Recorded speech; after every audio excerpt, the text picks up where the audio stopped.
I didn't believe in ghosts. Not until that day. The day my friends and I ventured out to the Heceta Head Lighthouse Trail in Oregon. What started as a casual hike with stunning coastal views turned into something unexplainable. Something I can't forget. And maybe something I was never supposed to escape. It was late afternoon when we set out, the five of us buzzing with excitement. The trail was famous for its breathtaking views, but it also had a darker reputation. Stories of a haunted lighthouse, whispers of a ghostly woman who still lingered there. We laughed it off. Just legends, right? Nothing more than stories to spook the tourists. We started the hike with Chloe leading the way. She was the adventurous one, always wanting to explore every hidden corner of the world. As the trail snaked through the forest, the sun cast long shadows across the ground. The air was crisp, the salty scent of the ocean carried by the breeze. It was perfect. But then, Chloe stopped. "Did one of you just touch me?" she asked, spinning around to face us. Her expression was a mix of confusion and unease. We all shook our heads. "You probably brushed against a branch or something," Matt said with a chuckle. "Don't worry, Chloe. It's just the ghost of the lighthouse welcoming you." We all laughed, but Chloe didn't join in. She just stood there looking over her shoulder before muttering, "Yeah, maybe." And we kept walking. As the trail climbed higher, the sunlight grew weaker, and the towering trees around us turned into ominous silhouettes. Chloe kept stopping. "I'm telling you, someone's touching my shoulder," she said again. This time there was no humor in her voice, just fear. None of us wanted to admit it, but her unease was starting to spread. Even I felt it, that nagging sensation of being watched. At one point I thought I heard faint whispers. Not words exactly, just a soft, breathy murmur that seemed to come from nowhere and everywhere all at once. The breeze had stopped entirely, and the stillness of the forest was oppressive. By the time we reached the overlook, the sun was dipping into the horizon, painting the ocean in shades of orange and gold. It was stunning. We stayed there, soaking it in, until the last sliver of sunlight disappeared. Then we turned back, realizing we'd stayed too long. The trail, so vibrant in daylight, transformed into something entirely different as darkness swallowed the forest. The shadows stretched endlessly, and every rustle of leaves sounded like footsteps. I told myself it was just the wind. About halfway back, we saw her. At first, it was just a figure in the distance.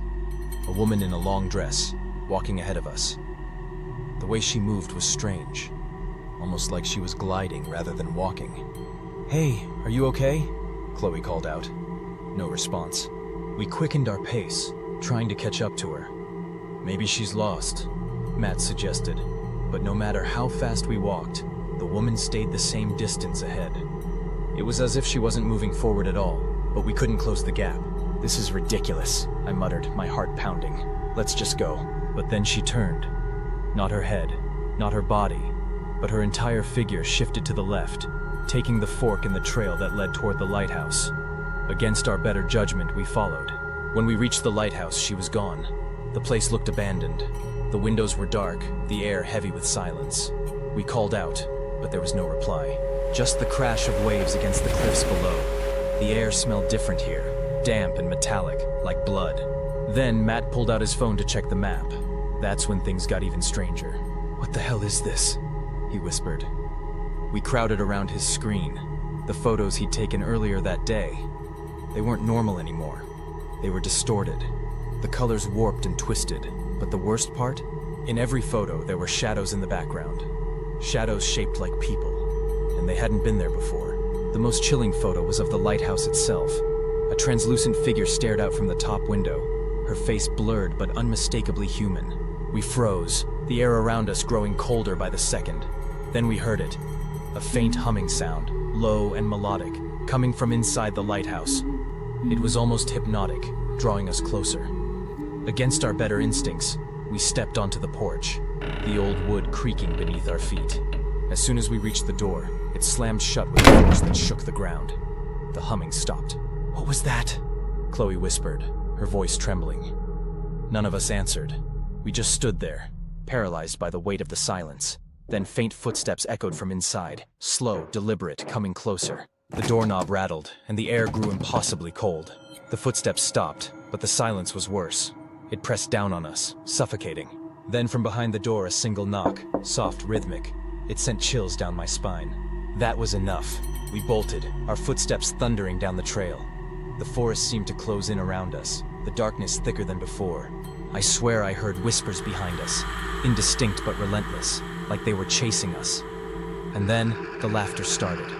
It was faint at first, almost inaudible, but it grew louder, echoing through the trees. High-pitched and manic, like a child's giggle mixed with something far more sinister. I don't know how we made it back to the car, but when we did, we piled in and sped off without saying a word. The silence was suffocating. No one dared to acknowledge what had just happened. To this day, I don't know what we encountered on that trail. Maybe it was just our minds playing tricks on us. Or maybe the stories about the Heseda Head Lighthouse are true. All I know is that I'll never go back near that trail again.